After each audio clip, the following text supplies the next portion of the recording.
என்னை சுகமாக்கினாரே. மரணமே மரணமே உந்தன் கூரோ இனி வெல்லாதே.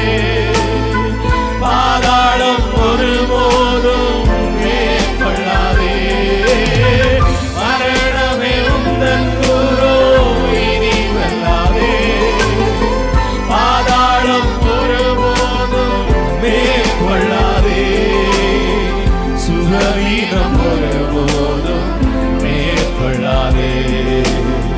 சுகவீனம் ஒருபோதும் சொல்லுங்க. என் ஆத்துமாவே என் ஆத்துமாவே கர்த்தரை ஸ்தோத்தரி.